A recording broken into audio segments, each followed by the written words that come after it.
নমস্কার, হাইলাকান্দির দর্পণ TV news চ্যানেলের পর্দায় দর্শকদের স্বাগত। রয়েছি আমি মাহিপাল। দর্শকদের জন্য এই মুহূর্তে একটি বিশেষ সংবাদ।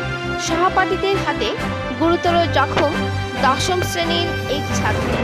স্কুলের প্রিন্সিপালের ভূমিকা নিয়ে প্রশ্ন অভিভাবকদের। বলেশ্বর হায়ার সেকেন্ডারি স্কুলে এমাদুল ইসলাম নামে এক দশম শ্রেণীর ছাত্রকে বেধড়ক মারপিট করল সহপাঠীরা। সম্প্রতি 15 আগস্ট উপলক্ষে আয়োজিত পদযাত্রায় যাওয়ার সময় সহপাঠীরা পায়ের সাথে পা লাগায় অন্যান্য সহপাঠীরা এমাদুল ইসলামকে বেধড়ক মারপিট করেন। এতে এমাদুল গুরুতরভাবে আহত হয়।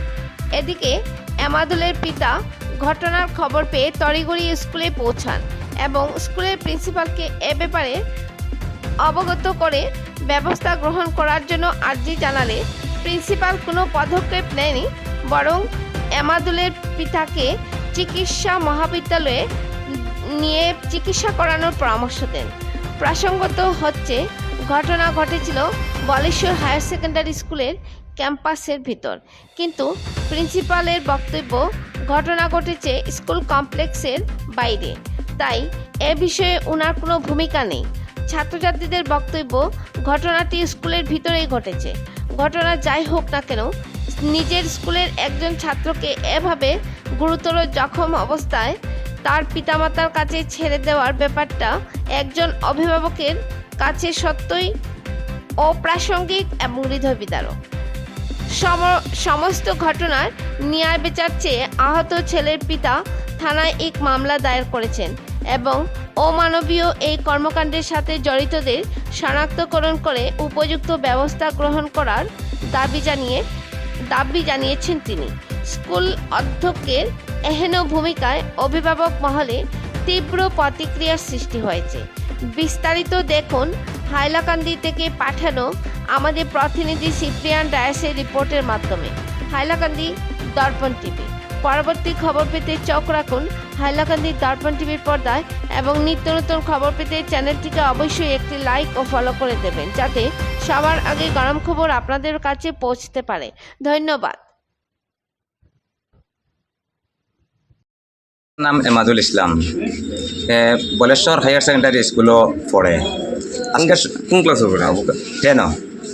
আজকে সকালে স্কুলও গেছে, যাবার পথে হঠাৎ খবর আইছে, আমি দোকান খুলিছি, আমার দোকানও খবর আইছে যে তোমার বাচ্চারে মারিয়া একদম তারা নাজেহাল করে ফেলাই দিছে। তখন বাচ্চারে ওইদিকে আমার এই খবর কইছে এক গ্রুপ মানুষে, আর এক গ্রুপ মানুষে আমার বাচ্চাটারে বইয়া লইয়া আবাদ লাগছে। তখন আমি বাচ্চার অবস্থা সিচুয়েশন দেখি আমি দৌড়াইয়া নিজে প্রিন্সিপালের কাছে গেছি। গিয়া প্রিন্সিপালটা কইছে যে আমার বাচ্চার অবস্থাটা আপনি দেখেন বা বাচ্চা ওপর কী ব্যবস্থা করা। প্রিন্সিপালে কইছেন এটা আমার ব্যাপার না, কারণ এটা তো গেইটের বাইরে ঘটনাটা হয়েছে। তখন আমি গিয়া সব বাচ্চা তোরে জিগাইছি, স্কুলের ছাত্ররে জিগাইছি, ছাত্রে গেলে কইতেন এটা গেইটের ভিতরে ও সারে দিসলা যেন তারা রেলিত বাইর হইতা, আর রেলিত বার হইতে সময় তো বাচ্চান বেশি আসেন। এই মুহূর্তে তার ইমাদুলের ফাওটা লাগি গেছে আর একটা বাচ্চার শরীরও ফাওটা লাগা অবস্থায় জমতে খালি ফাওটা লাগছে আর মারা ধরা আরম্ভ হয়েছে।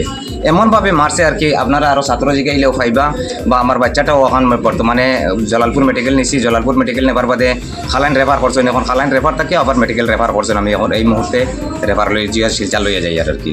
আর বাদ বাকি আপনারা আরও ছাত্র আছেন, বাচ্চাই নাছেন, আপনারা জিগাইলে খবরটা পাইবা। কিন্তু আমার মেইন দুঃখটা হইল যে আমি আমার বাচ্চাটা এই অবস্থায় লইয়া আমি প্রিন্সিপালের কাছে গেলাম, যে প্রিন্সিপালে কোনো গুরুত্ব দিলা না। যদি ও কথা কান কইতা যেন আমি বাচ্চাটার ব্যবস্থা নিয়ার বা আমি মেডিকেল লইয়া যাই, আর তাই না আমার এখন তুমি মেডিকেল নিয়ে দেখাও। কিন্তু মেডিকেল দেখাইয়া জলালপুর মেডিকেল থেকে আমি খালাইন পর্যন্ত আইয়া পৌঁছিয়া আসছি। এখন বলে মেডিকেল ও জলালপুর মেডিকেল প্রিন্সিপাল গেছেন দেখাত। এই এখন তাই গিয়া কিতা করতা মেডিকেল ফোর দিতানি না মেডিকেল ডিউটি দিতানি দেখাত গেছেন। 1 ঘন্টা রাখা হয়েছে, এখন পর্যন্ত কোনো প্রিন্সিপালর আমি দেখা পাইছি না। আমার কোনো সন্তুষ্ট দিছই না তাই। যদি আমার এই শান্তিটা দিতে আছে বাচ্চায় বাচ্চায় করছে এটা আমি দেখমু, কিন্তু আমার কোনো শান্তি দিছই না তাই। আমি ওটাও চাই যে উপযুক্ত যে বাচ্চাটাই করছে, কারণ যে বাচ্চাটাই যেও করো কেন এও আমার বাচ্চার মতো। কিন্তু আমি চাইয়ার না যে এইভাবে আক্রমণটা বারবার খালি স্কুলের মধ্যে হোক আর মানুষ বিভ্রান্ত হোক বা বাচ্চা বিভ্রান্ত হোক, বা এটা আমি চাইয়ার না। আমি চাইয়ার যে উপযুক্ত তদন্ত করি এটা বিচারটা হোক।